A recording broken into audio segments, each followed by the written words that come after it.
I'm Tommy Dorfman. I was born in Atlanta and raised there, and I live in New York now.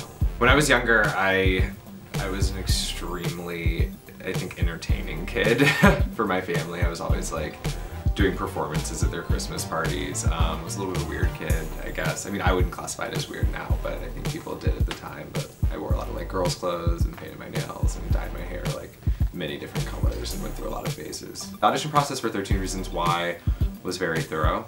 You know, I think it was a project that had been in development for so long. And this was, I think, like the third or fourth time they were trying to get it off the ground, and they finally had Netflix backing it and Paramount and Anonymous, and they really wanted to do it justice, of course, because of the story that we're telling.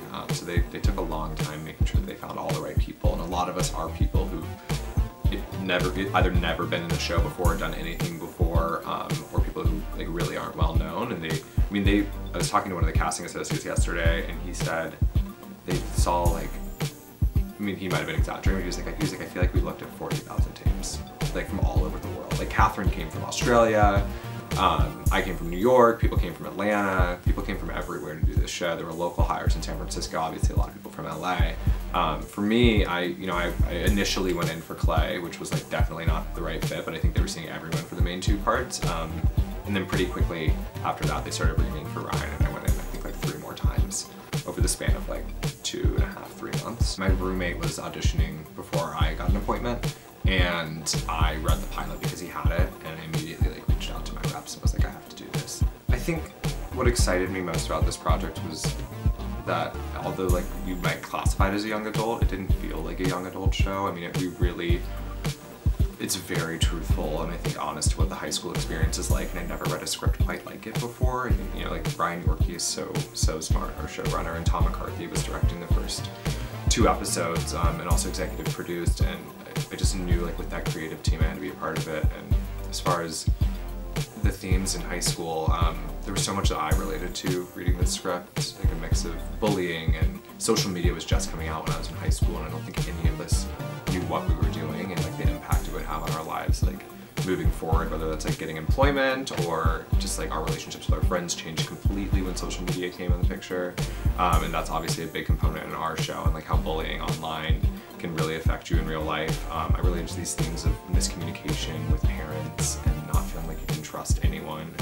And so, you know, I struggled a lot in high school, feeling like I didn't fit in, and for me, like, I really, you know, I didn't utilize resources well, I didn't communicate well, and like I was in a pretty dark place, and I think this show just illuminates that, you know, for teenagers and parents alike and young adults, and I think everyone will find someone that they can relate to on this show. I love the diversity of it and how different each character was. You don't see a lot of that on TV shows, especially young adult shows, whether that's race, gender, sexuality. So for me, like, those were the things that excited me most about it. You know, a lot of why I do what I do and why this show needed to be made, and why Jay's book was so popular and so well received is because of, you know, kids in small towns who felt alone and felt isolated and didn't see themselves represented in their school, and maybe up until now haven't seen themselves represented on screen. And I know for me, when I was in high school, like, different movies and books sort of saved my life and made me feel a lot less alone. Even someone who grew up in a city, I felt very isolated. Like, bullying still exists even if you have great parents. And often I think it's really painful for the parents because they don't quite understand, because you don't want to communicate it because you're ashamed.